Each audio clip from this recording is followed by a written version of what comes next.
So ito mga kababayan, oh. Ito yung ating kalsada dito. Alright. Titingnan natin nga itong tanim.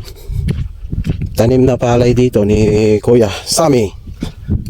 Ang tatangkad mga kababayan, no?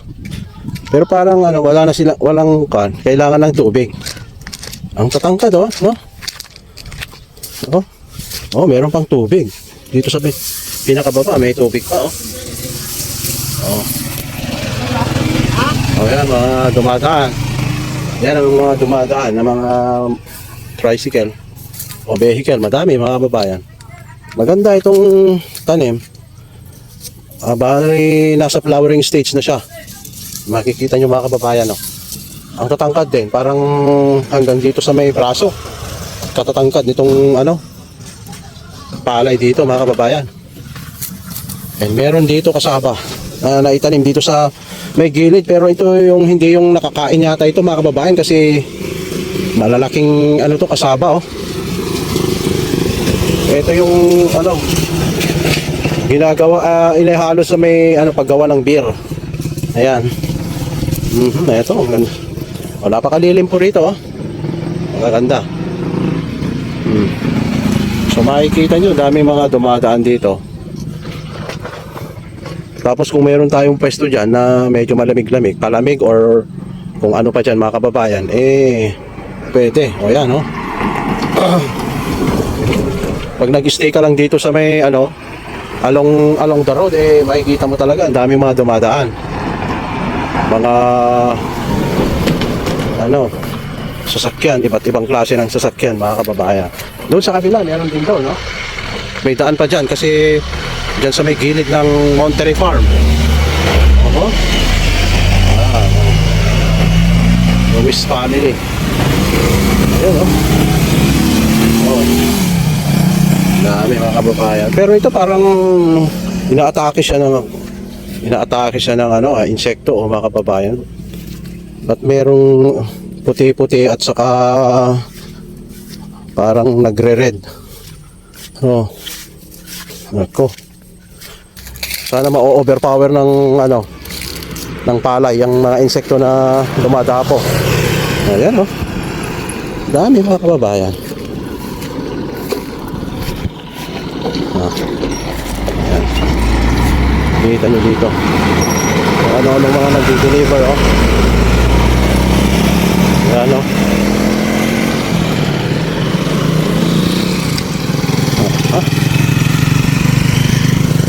Dito tayo sa may lilim.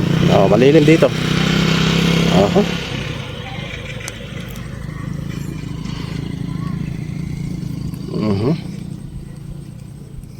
Ganda.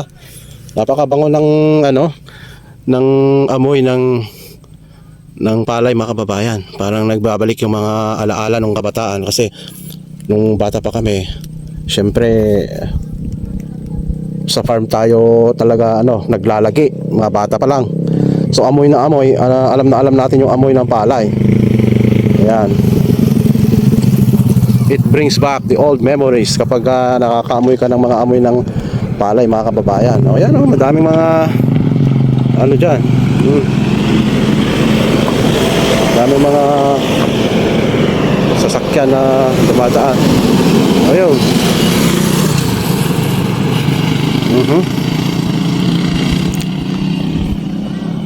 Diyan sa kabila, across the road naman ay mais mga kababayan. Tanim na mais yung mga yan. Kung nakikita nyo yung mga puno doon, parang ayan ang nagsisilbing fence ng Monterey. Oh, yun, to, may sasakyan na naman.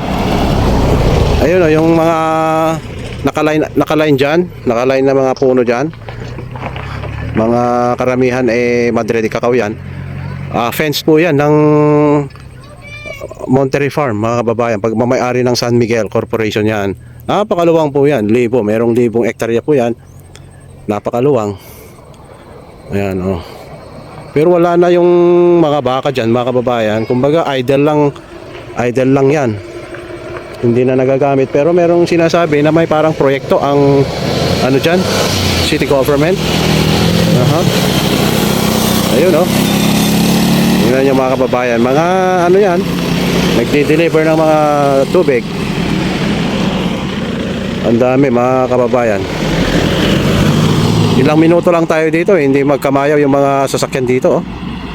Mga kababayan oh. Yan oh. Oh, yan oh. Dami no. So dito kapag umaga pa lang dito mga kababayan, first hour, ang dami nang dumadaan dito napapunta ng Forest Region. Meron ding mga ano diyan kasi, mga opisina ng City Hall. May mga offices ng city government diyan. At pumapasok din sila diyan.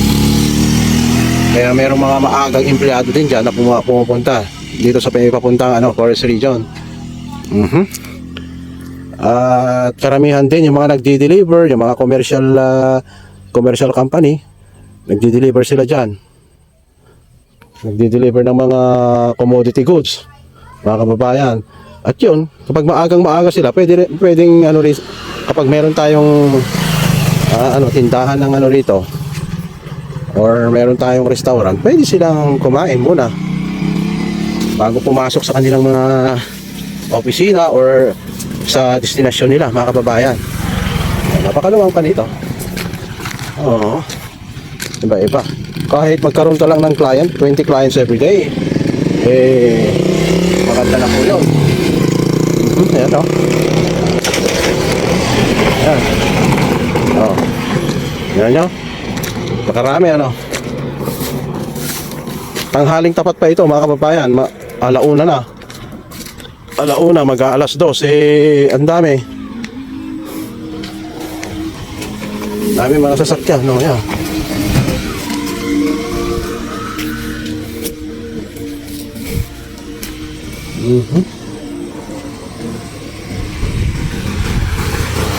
Meron tayong gabi dito, oh. May gabi. So, ito yung harap. Bali, bahay nila kuya yan. Oh, yung harap ng bahay nila. Ito naman yung atin. Yung ating lote dito, banda mga kababayan, dito sa may gilid na dito. Papunta ron, maraming tanim na nyog. Pero pag natin dito, pag magpatayo tayo, ng rito,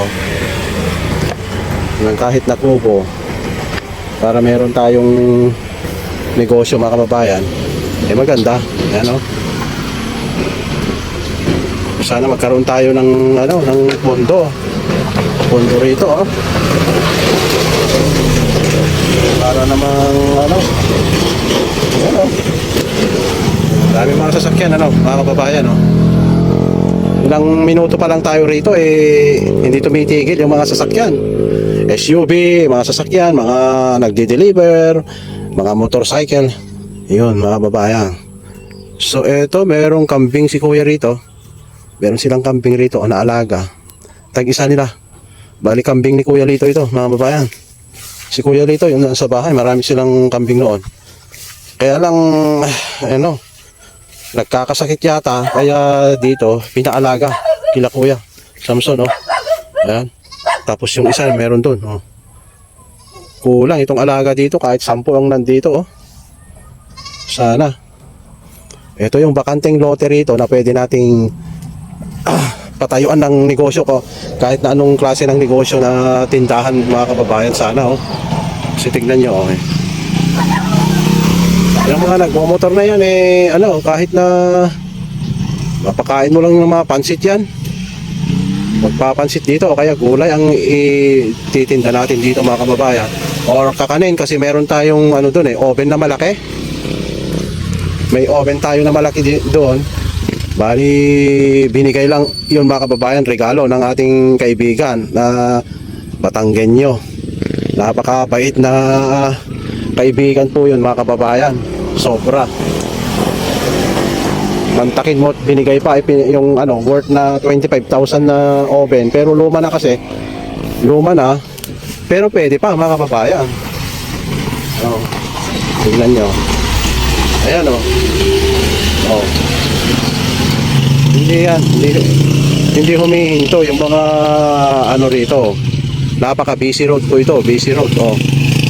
Yung mga yan, nakokolekta. Yung mga pautang. So yan, kung ano natin dito, magawa nating maging customer, eh napakaganda. We're just going to convert them as one of our customer. Kung meron tayong pwedeng ipatayo dito na kahit na tindahan or ano, mga kababayan, klaseng tindahan yan or restaurant, pansitan, yung mga ganon. O kaya kahit na magtitinda tayo ng kakanin kasi meron tayong ang oven, kailangan lang maparepair ko yon, mga kababayan. Alright. Alas 2 ng hapon, mga kababayan, oh. Maganda naman itong mga tanim na nyog dito. Kailangan hindi na tatanggalin itong mga tanim na nyog. So kung merong magpaparada, eh ano na. Oh, tingnan mo, oh. Mga magagarang sasakyan nandito, oh. Mga magagara. Ayan, mga kababayan, oh. Galing sa bayan ng mga yan, papunta naman pa uwi sa kanilang mga bahay. And then yan, may mga kasalubong pa. Ayan, oh. Oh. Ayan, mga kababayan, oh. Parang ano yan, kasaba. Ayan. Oh, yun, oh. Tingnan nyo kung gaano ka-busy dito sa sa daanan na ito, mga kababayan. Napaka-busy road po ito. Napakaraming magiging customer natin.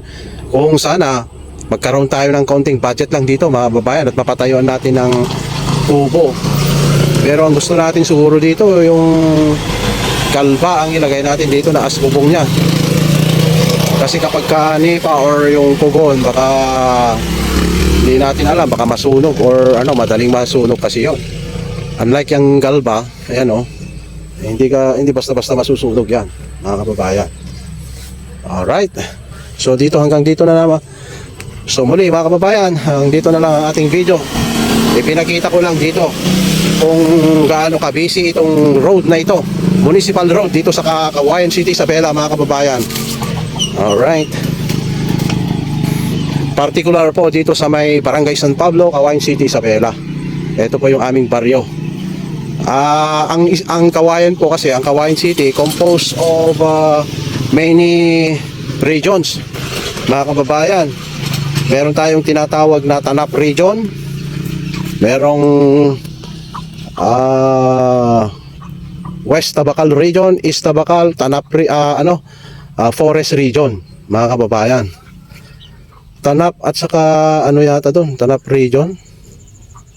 O yung Tanap region, East Tanap at saka West Tanap. Itong Tabacalera, West Tabacal at saka East Tabacal din. And then diyan na sa may Forest region, mga kababayan. Bali, apat ba yan? Apat lang ba yan? Saka yung poblasyon area, mga kababayan. So yan, oh, yung ating poblasyon area. Daming mga kuwan talaga dumadaan. Ang mga ito kasi manggagaling pa, kasulok-sulukan pa, kaya bago sila dumating sa bayan, nagugutom yung mga yan, mga kababayan.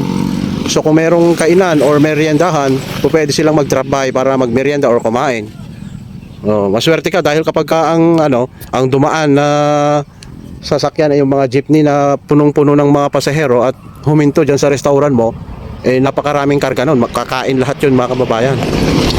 So yan, oh, dami, magagara itong mga sasakyan dito. Magagara nga.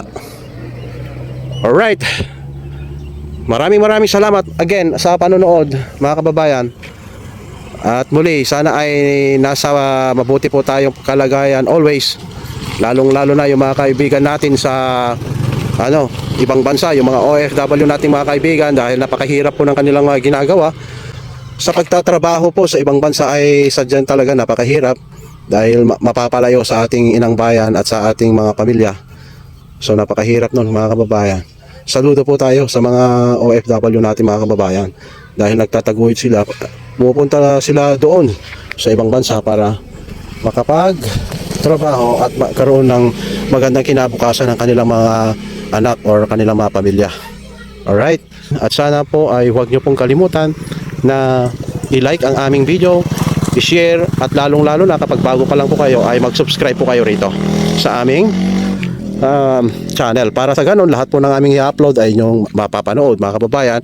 So sari-sari ang ating mga ina-upload na video dito sa baryo, sa trabaho, yung mga kababayan, or yung mga agribusiness. Gusto nating mag-feature ng mga agribusiness dito sa kabukiran para naman magkaroon ng idea yung mga kababayan natin na lalong-lalo na yung mga farmers, magkaroon ng idea para mag-evolve naman sila na hindi lang yung kanilang mga produkto na itinatanim ang kanilang matutunan na gawin. Alright, ayan mga kababayan, hanggang sa muli, thank you so much and mabuhay.